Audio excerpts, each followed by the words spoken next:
Welcome to the channel दोस्तों। तो दोस्तों आज मैं आप लोग के लिए एक वीडियो लाया हूँ जिसमें घनश्याम सर के द्वारा बताया गया है कि अगर हैमर कैंडल स्टिक पैटर्न अगर चार्ट में अगर फॉर्म होते हैं तो हम लोगों को उसको किस प्रकार से ट्रेड करना है। अगर दोस्तों वीडियो आप लोग को अच्छा लग रहा होगा तो वीडियो को लाइक और मेक श्योर चैनल पर अगर पहली बार आए तो चैनल को भी ज़रूर सब्सक्राइब कर ले दोस्तों। और इस प्रकार के इन्फॉर्मेटिव वीडियो हमारे चैनल पर आप लोग को मिलते रहेंगे। तो आप लोग वीडियो को एंजॉय करिए दोस्तों। मिलता हूँ मैं वीडियो के लास्ट में। ठीक है। हैमर कैंडल ऐसी कैंडल बनेगी। हैमर, इसको हम बोलते हैं हैमर। ये एक बुलिश कैंडल है। ठीक है। हैमर क्या है? Bullish candle. मैं पहले बता चुका हूँ कि सबसे छोटा स्टॉप लॉस जो होता है वो कैंडल स्टिक में ही होता है। बाकी और भी चीज़ जो भी चीज़ करेंगे उसमें एसएल जो होगा इससे बड़ा ही होगा। कहने का मतलब ये हो गया। अब एसएल का मतलब छोटा होता है, इसका मतलब ये नहीं। कभी कभी क्या होता है, ये हैमर ही आपके 200 पॉइंट की बन जाएगी। ज़्यादातर टाइम ये 200 पॉइंट की नहीं बनेगी, लेकिन कभी कभी बन जाएगी। तो आप बोलोगे यार 200 पॉइंट का एसएल यहाँ पे हो गया। ठीक है, जिसमें एसएल को हम रिवाइज कर लेते हैं, वो बताता हूँ अभी। अब हमारी ये हैमर, हैमर कब हम फॉलो करेंगे? जब मार्केट का ट्रेंड क्या होगा? डाउन ट्रेंड है। मार्केट कंटिन्यू डाउन ट्रेंड में आ रहा है। देखो मिनिमम 8 कैंडल तो आपको देखनी है। उस 8 कैंडल में से 1-2 कैंडल ग्रीन होगी, चलेगा, कोई दिक्कत नहीं है। ठीक है, लेकिन फिर भी जितना अच्छा ट्रेंड रहेगा उतना अच्छा आपको रिवर्सल मिलेगा। ये ध्यान रखना आप। जितना अच्छा ट्रेंड आपने ढूंढा है उतना ही अच्छा रिवर्सल आपको मिलने वाला है। अब यहाँ पे मार्केट कंटिन्यू डाउन ट्रेंड में यहाँ पे आ रहा। ठीक है, जैसे आज आ रहा था।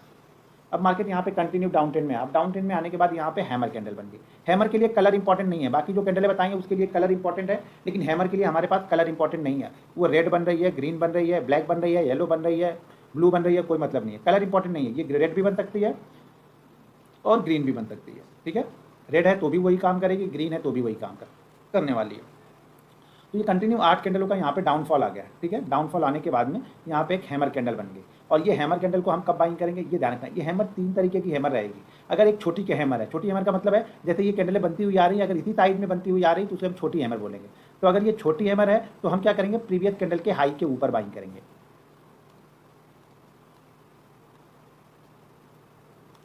ये प्रीवियस कैंडल के हाई के ऊपर बाइंग करेंगे। जैसे प्रीवियस कैंडल के हाई के ऊपर निकलेगा मैं इसको बाइंग कर लूँगा। ठीक है, प्रीवियस कैंडल के हाई के ऊपर निकलेगा तो मैं यहाँ पे इसको बाइंग कर लूँगा। इस कंडीशन में छोटी हैमर है तो इस कैंडल का लो जो हमारा है वो हमारा यहाँ पे एसएल जो होगा वो ये लोवेस्ट पॉइंट होगा।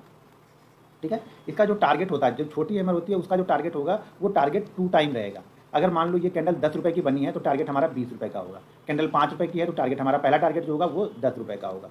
ठीक है, पहला टारगेट 2 टाइम होगा, उसके बाद फिर से 3 टाइम 4 टाइम, यानी पहला टारगेट 20 का, दूसरा 30 का, चौथा तीसरा 40 का होगा हमारा टारगेट यहाँ पे। जैसे इसके ऊपर निकलेगी हम फॉलो करेंगे। ध्यान ये रखना है कि इस ट्रेंड का जो ये ट्रेंड आ रहा है डाउनफॉल का, इसका सबसे लोवेस्ट पॉइंट यही कैंडल होनी चाहिए। ये कैंडल जो है सबसे लोवेस्ट पॉइंट होनी चाहिए। इसके पहले किसी कैंडल ने लो ना लगाया हो, ये ध्यान रखना। अगर इसने लो लगाया है उसके बाद ये हैमर बन रही तो हमारे काम की हैमर नहीं है।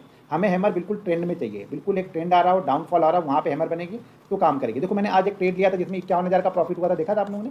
बैंक निफ्टी में मैंने एक ट्रेड लिया था, 51,000 का प्रॉफिट हुआ था, वो इसी पे बेस पे लिया था। अभी यहाँ पे अगर दिखा दूँ तो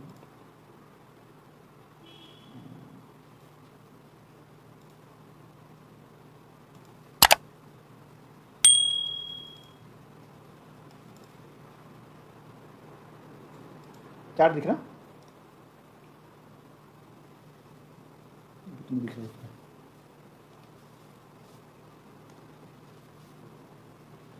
ठीक है, तो यहाँ से अगर देखेंगे तो ये 1 2 3 4 5 6 7 8 कैंडलें यहाँ पे बन गई। ठीक है, 8 कैंडलें बनने के बाद देखो यहाँ पे हैमर कैंडल बनी है। ठीक है, और ये हैमर बड़ी है क्योंकि यहाँ पे देखो कैंडलों की साइज देखो और इसकी साइज देखो, ये बड़ी हैमर है। अभी इसके बारे में बता रहा हूँ। तो जो ये हैमर है वो बड़ी हैमर है। दूसरी वाली जो अभी मैं बता रहा था वो हैमर छोटी हैमर थी। तो यहाँ पे हम इसको कब बाइंग करेंगे? बड़ी हैमर को हम इसी कैंडल के ऊपर बाइंग कर लेते हैं। छोटी हैमर होती है तो प्रीवियस कैंडल के ऊपर बाइंग करते हैं, बड़ी हैमर है तो इसी कैंडल के हाई के ऊपर हम बाइंग करते हैं। तो यहाँ पे हमने इसको बाइंग किया।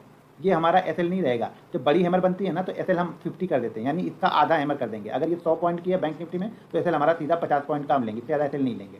बाइंग कब करेंगे? जैसे इसके ऊपर निकलेगा वो बड़ी हैमर होगी तो टारगेट 1 का ही 1.5 का ही पहला टारगेट रखेंगे। अगर ये 100 रुपये की कैंडल बनी है तो 150 रुपये। देखो अगर स्टॉक्स है तो आप 1.5 टाइम लो, अगर बैंक निफ्टी है तो इसको आप 1/1 का ही लो। अगर 100 पॉइंट का एसएल, ये कैंडल 100 पॉइंट की बनी है, एसएल हमने जरूर 50 पॉइंट का कर लिया लेकिन टारगेट हमारा 100 पॉइंट का ही रहेगा यहाँ पे। तो यहाँ पे देखो इस कैंडल को अगर ध्यान से देखोगे तो यहाँ पे जैसे ये इसके ऊपर निकली, मैंने यहाँ पे कॉल लिया। अब मार्केट का ट्रेंड डाउन है तो क्वांटिटी यहाँ पे कम होगी। अगर यही अप ट्रेंड में ये कैंडल बनी होती, अभी क्या है हम आज पूरे डाउन ट्रेंड में थे, हमने इंपॉर्टेंट लेवल को ब्रेक करके ट्रेड किया तो क्वांटिटी कम मैं ट्रेड करूंगा। अगर यही मार्केट अप ट्रेंड में होता, जैसे कि मंडे को था, मंडे को मार्केट अप ट्रेंड में था, वहाँ पे कोई करेक्शन आता, 100-150 पॉइंट का करेक्शन आता, बैंक निफ्टी नीचे आता है, हैमर बनाता, तो वहाँ पे मैं क्वांटिटी ज़्यादा प्ले करता। तो यहाँ पे देखो इस कैंडल का हाई लो कितना है, इसका लो है 157, नहीं लो है इसका 36 का, 40,036 का, हाई है 157 का।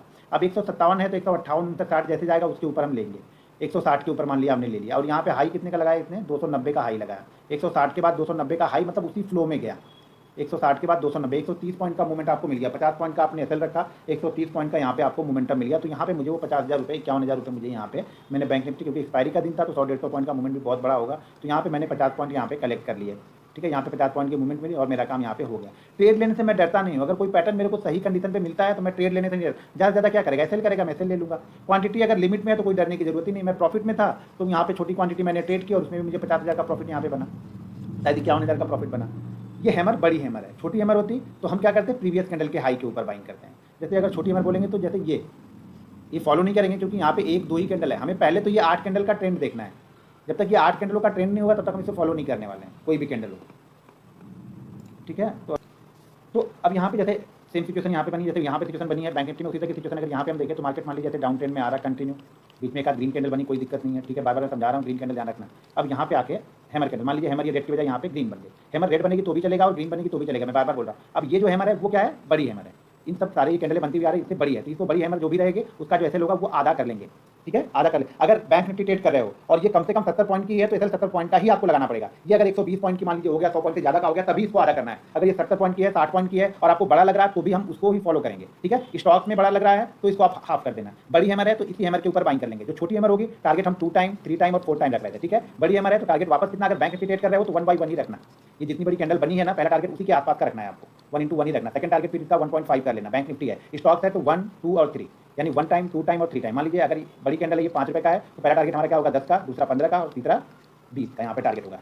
ठीक है, बड़ी हैमर है, एसएल आधा कर लेना। कब, जब अगर स्टॉक्स में ये स्टॉक्स मान लीजिए कोई स्टॉक्स है और यहाँ पे ये 1.5% की मूव कर दे रहा है पहली कैंडल, तो यहाँ पे एसएल आधा हो जाएगा। मान लीजिए 1% से कम का है तो सेम एसएल रखने का। ठीक है, निफ्टी में मान लीजिए 100 पॉइंट की कैंडल बन गई है तो एसएल फिर आधा ही कर देने का आपको। अगर ये 30-40 पॉइंट की कैंडल है तो पूरा का पूरा यही एसएल रखना पड़ेगा, वो 40 पॉइंट आपको एसएल लेके ही ट्रेड करना पड़ेगा, तभी मोमेंटम होगा। क्योंकि वोलेटाइल होता है, 30-40 पॉइंट का एसएल अगर आप नहीं रखोगे तो ऐसे ही निकल जाएगा आपका। अच्छा ट्रेड भी आपके हाथ से कट जाएगा, फिर उस मार्केट ऊपर की तरफ जाएगा।